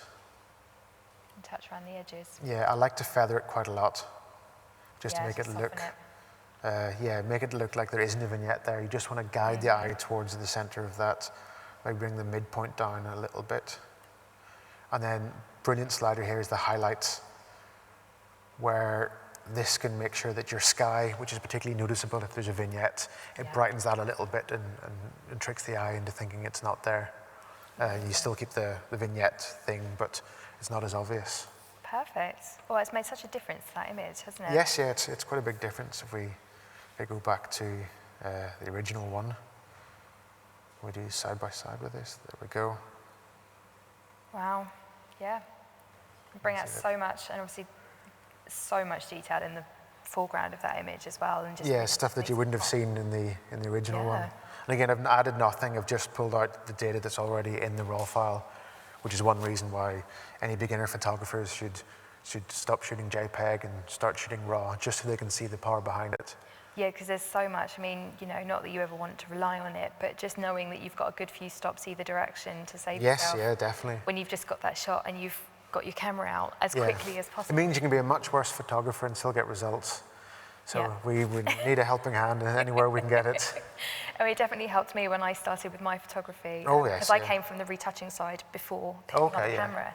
And so, it definitely saved my bacon a bit in the very beginning. And then obviously as my photography got a bit better, obviously relying on my editing a little bit less. But yeah, it's been fantastic to watch you edit this image. Thank you very much. I love editing. It's one half of photography in my eyes. So that's perhaps my favorite half of it. And what do you have coming up? Where can we see you next?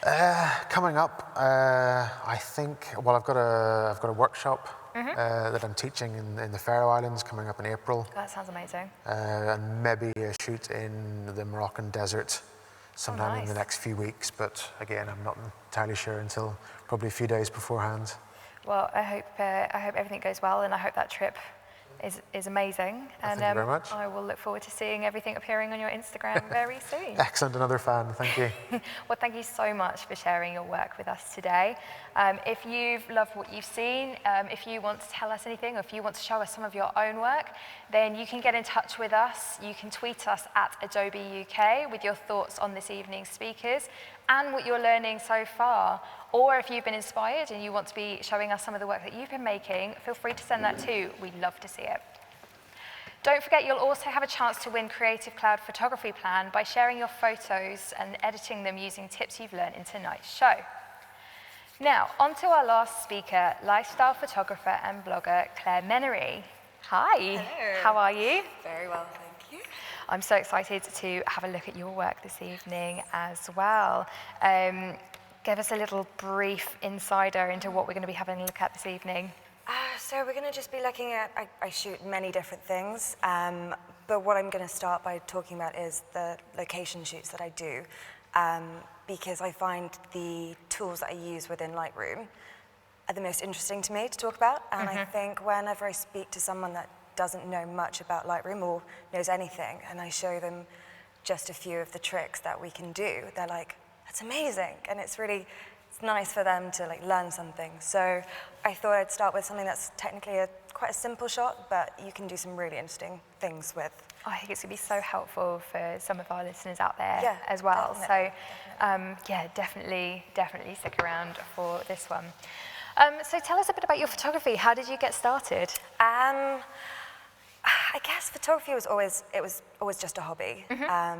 Even from a young age, from being a teenager, I used to go out with my friends and take lots of photos of random things from ourselves to places that we go visit at weekends, and it was just purely I love photography, and I had no skill, no training, no eye.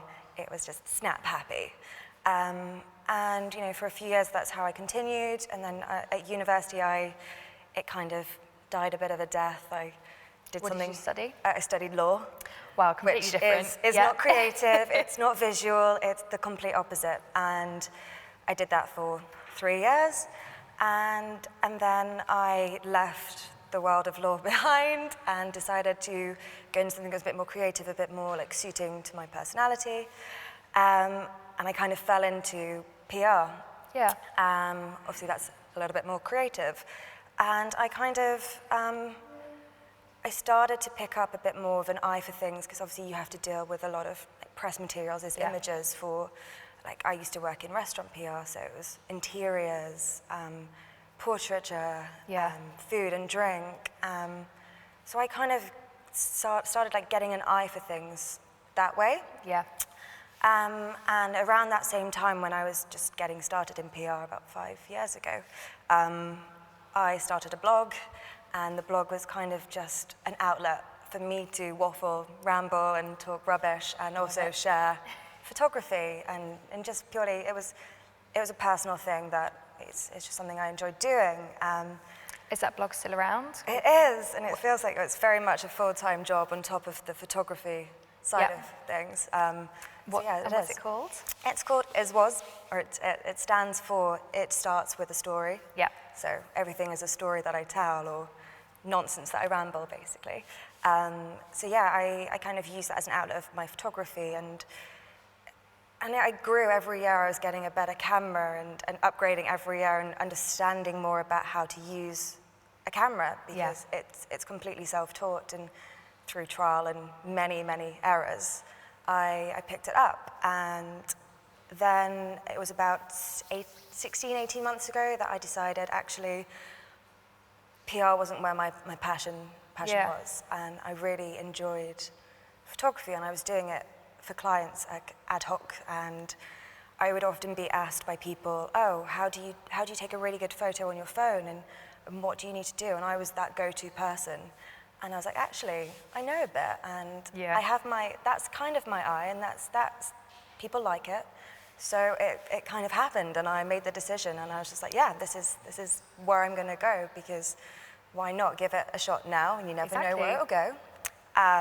16 months later, I'm still surviving. Yay, congratulations. Which is really good. And so, yeah, that's kind of how the whole photography journey started and came about, and like, I'm very much still learning now, but that's okay, because you know, I don't have the years and years and years of experience. I haven't been trained by anyone. It's purely me picking up my camera, going out, shooting, learning manual by myself, and learning how to operate a camera, and then taking it into Lightroom, for example, and playing around with that. Yeah. So it's just purely something that I really love, and I think generally speaking, when you love something, you're good at it, because you dedicate the time, you put in the extra hours, and something just clicks. That will, isn't there? Yeah. And so how have you seen your signature style develop over the last, 16 months? Yeah, it's getting there. I think because I shoot so many different things, I shoot everything from food, drink, interiors, events, people, travel. It's so varied that my style does there are similarities between each subject, but it varies depending on just a bit slightly. So, for example, my events might be a bit more whimsical, a bit softer, because I'm dealing with people, and people can be quite precious when they're having their photographs taken, understandably. Whereas with, like, for example, drinks, it might be a bit more sharper. There might be some deeper, darker colors going in, and just really, it depends, basically. But the consistency I've seen with my photography is, it kind of ticks this list of bright, colorful. There's always a sense of color and like movement in the imagery through just bringing it to life, and contrast.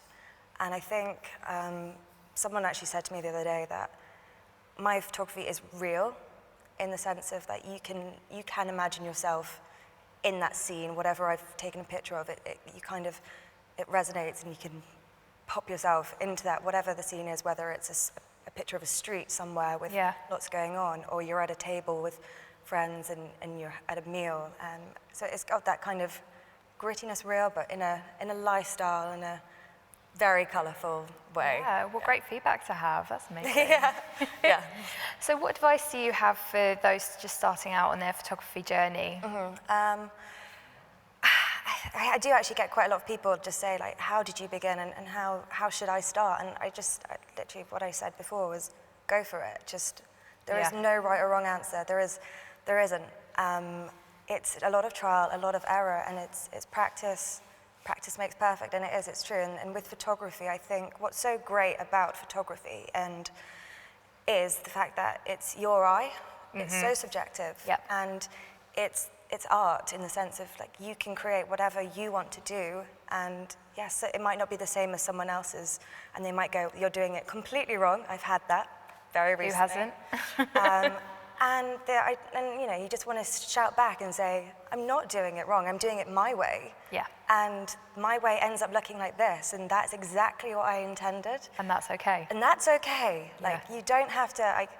I had no training at all, and yeah, my photography, people pay me to shoot. Yep. And you know, that's great, and it's okay that I haven't learned a million ways. So I think for anyone that just wants to start practicing, or you know, just have an idea of like what they want to shoot, it's like go and try. Yeah. Take your camera, and if you want to go shoot locations, go have a walk.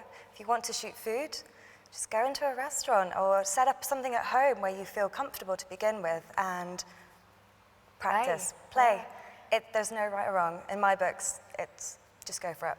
Amazing. Well, it's such good advice. Yes, I yeah. think, especially, you know, even if you've gone through the academic route of learning photography, and you spend ages being taught to look at others for inspiration, then you get out into the world and you're like, well, what next? Yeah. And you should never compare yourself to someone that has been doing it for as little as 1 year, 10 years. Like you shouldn't have to. You don't need to. You can look to them for inspiration and admire them for what they do, and see how they do it to see whether that suits what you're going to do. Yeah. Whether that fits with your eye, and then you put your touch on it. And you know, if it's something that you can really pursue as a career, then go for it, because there's so much opportunity now.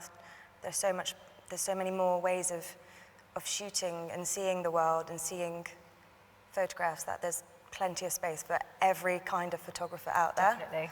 So Yeah. yes, I say that. So obviously you have your blog, and you're also quite active on your Instagram as well. How important is photography to your presence overall online? Yeah, really, really important is the underlying answer.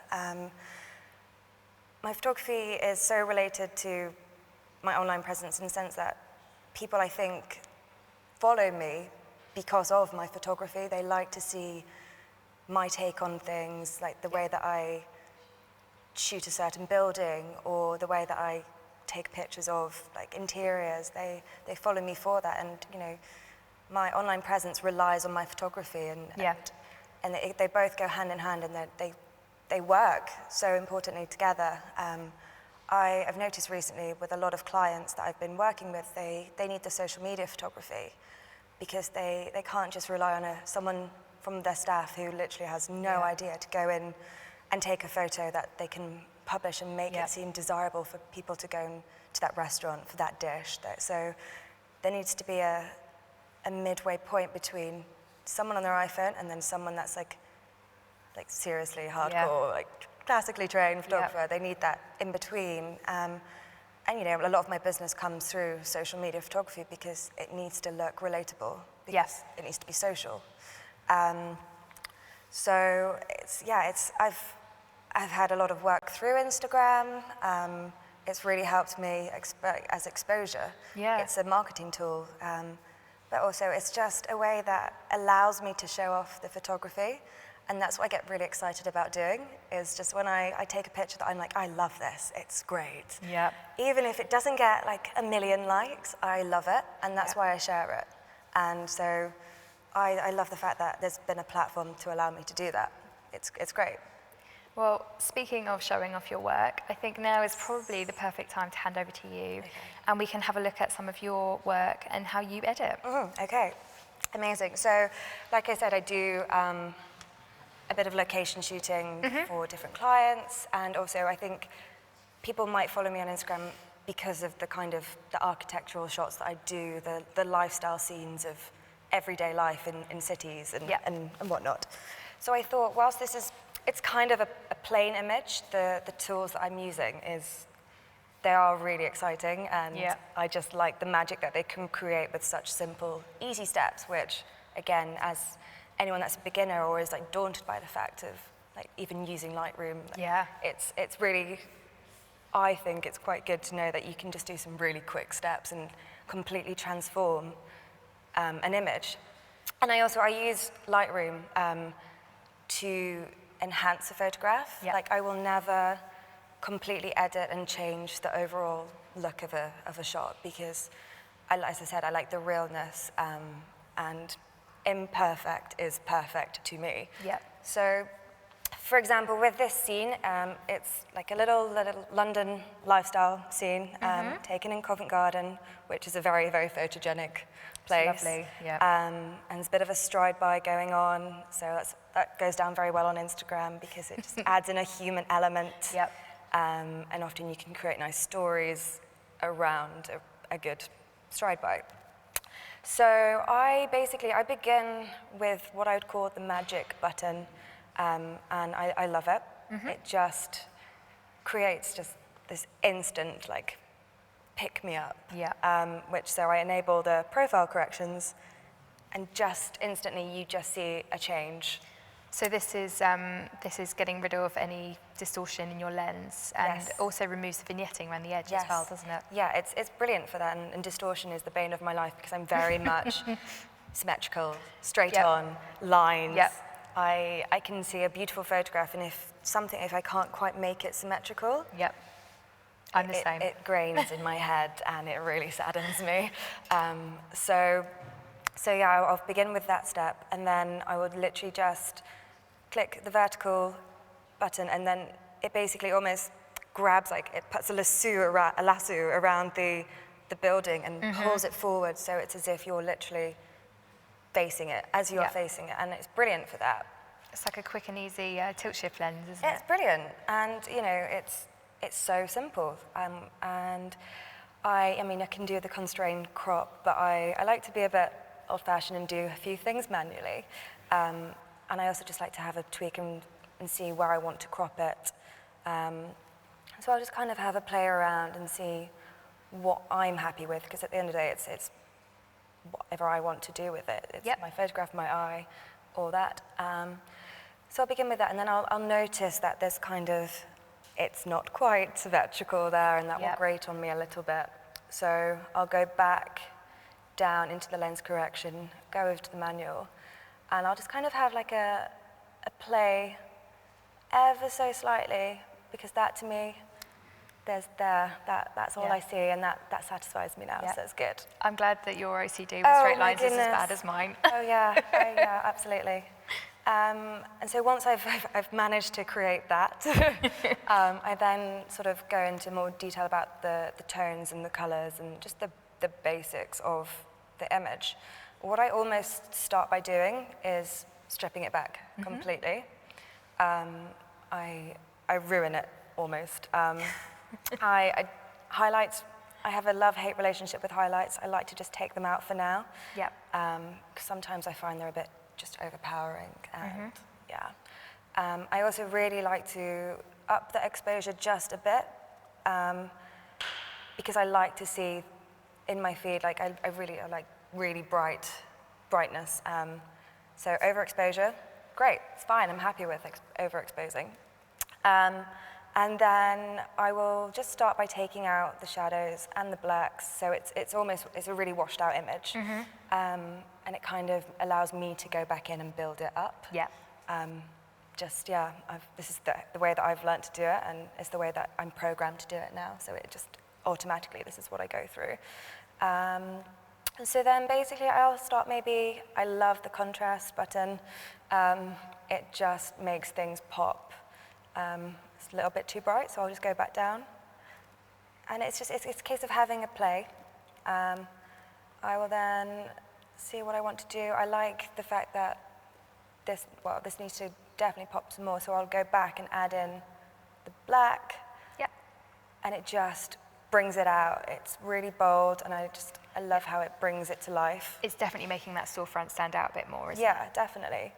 And I add a bit of clarity just to sharpen it up. And again, this is for like an Instagram feed, and usually I find what I'm attracted to the most or drawn to when I see an image is this bright, sharp, and contrasting look. Yeah.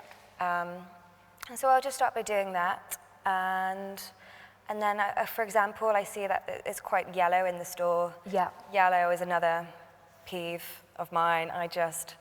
It's not my cup of tea. Mine is green. Green? Yeah.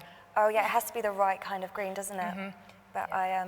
I love playing around when I do a lot of like shooting in restaurants or whatever, and if they have to have the lights on for whatever reason, Yeah. I love playing around with the temperatures and then like the tints, because that really helps to balance out any awful yellow light, Yeah. of which there's very many. Yeah.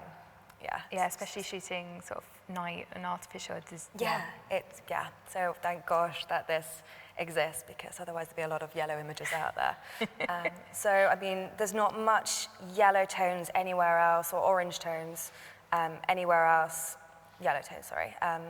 In the shot. So what I'll start by doing is just playing with the saturation, and it just takes down just that tiny bit of orange, yellow, sorry, in the shot, and then I'll up the luminosity just to give it a bit more of a white Yeah. gold, which I like that. I don't mind that at all. And then I noticed that the building has got quite a lot of red colour to it, and I quite like that, so I'll have a play and see whether I want to up the saturation of that, because the buildings are so beautiful in London. Yeah. There's so many amazing, like, Especially around that area as well. yeah, Some and like, stunning if you architecture. look past the shops and you look up, you see some beautiful stuff that you wouldn't necessarily be drawn to, because you'll be just looking directly Yeah. at the shops, and that's sad because there are so many amazing buildings. So yeah, I'll start by just having a play with the colors. I actually think I like this color palette. I think it's bold, but it's also muted, and there's enough color going on all around that I don't want to play with it too much. So I'll look at that and go, what else do I need? Maybe a bit more clarity, only a little bit. Maybe shadows, just really darken that, make it really crisp. And then, yeah, I'll look at that and go, that's enough in terms of the color and everything. But then now that gets the really fun part, because you're like, oh, I see there's there's things that I don't want to be there. So I will then just open it up, edit it in Photoshop, and then that's when you can just get really nitty-gritty with what you really don't want to have in the shot.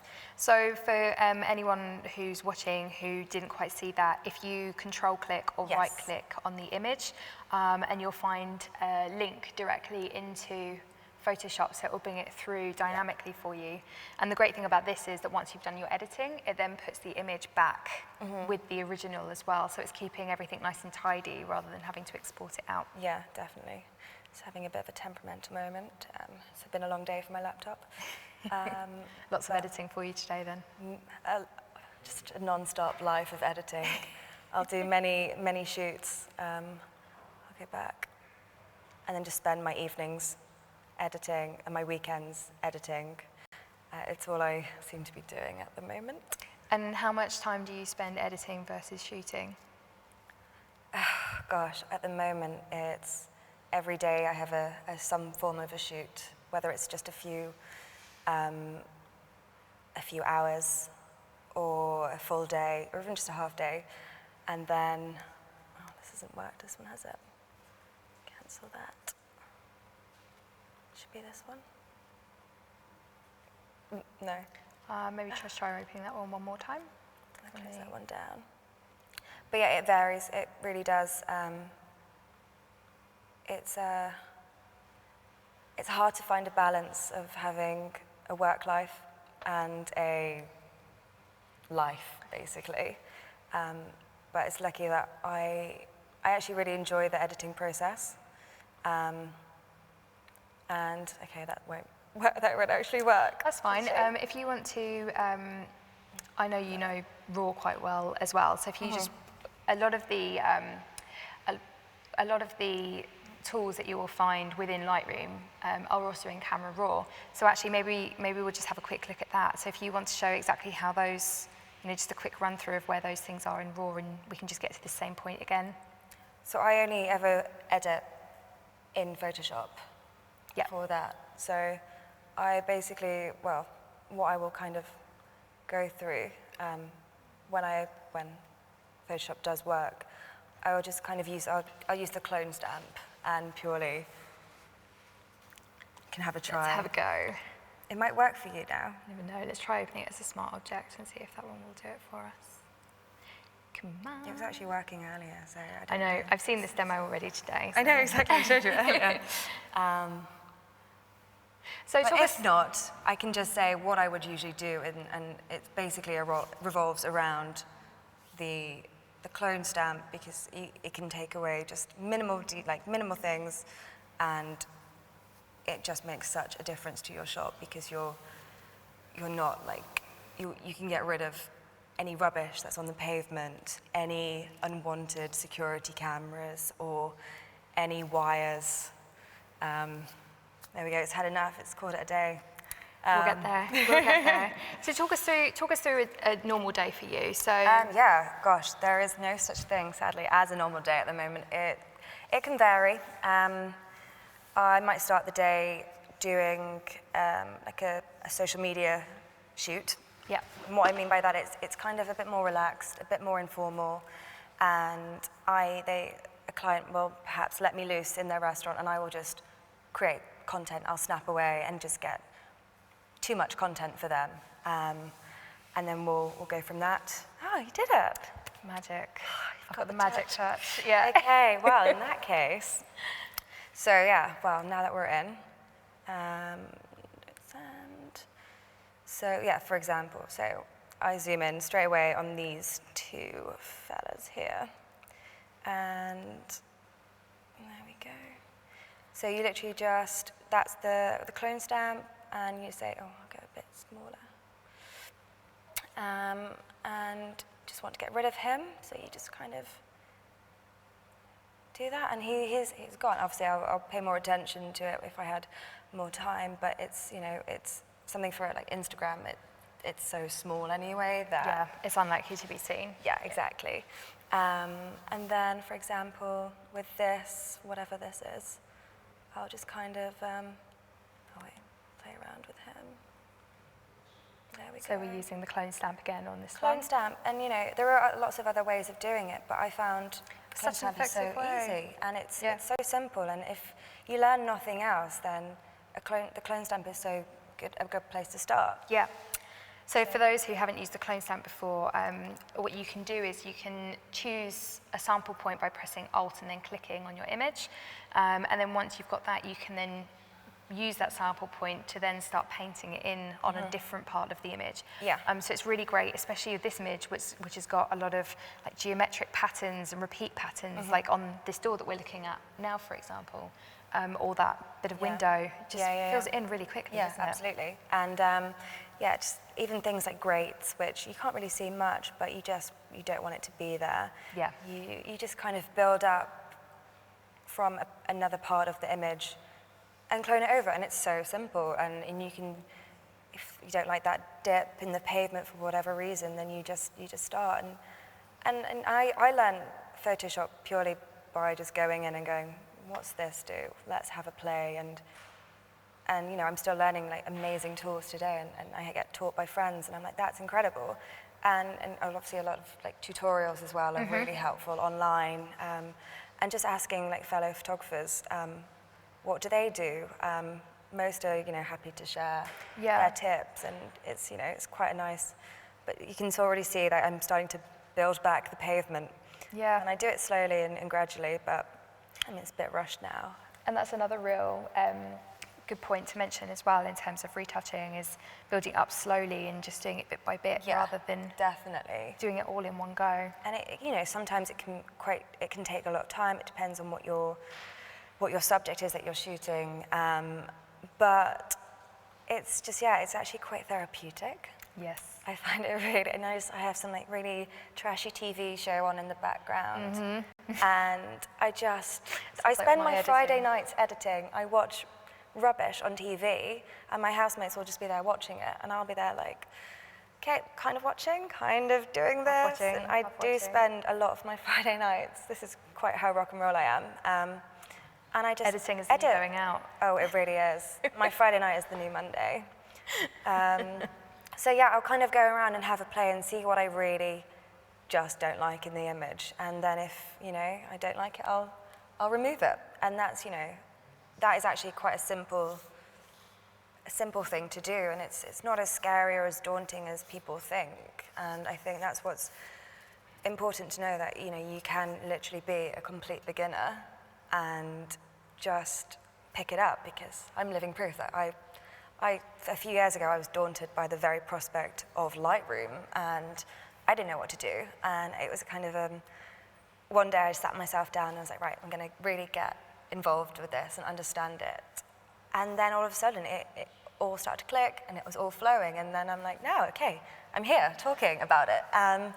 So it's not a scary thing. It's just like with anything, you've just got to practice and get familiar with it and get comfortable, and you'll be amazed at how quickly you pick it up. Yeah, it really does sort of sink in quite quickly. Yeah, it does. And it just, you know, as well, if, you know, you've got an eye for things anyway, it just, everything sort of, it works. It does. So, yeah. So what's the next step for you after you've edited? Do you do much else? Like, do you have any specific formatting for online, or? I don't really do much else. It depends, like, obviously what it is that I'm shooting and what it's for, if it's for social media or if it's for, like, press use or whatever. But generally speaking, I don't do much else, because, like I said, my images, I don't like to over-edit. Yeah.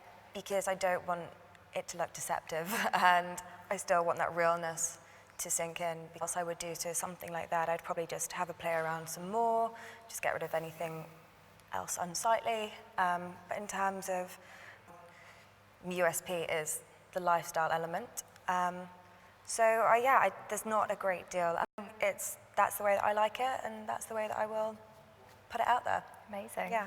And how many images would you, like for this shoot, for example, how many different images would you have had that you then narrowed it down from? How many finals might you take out of a shoot along these lines?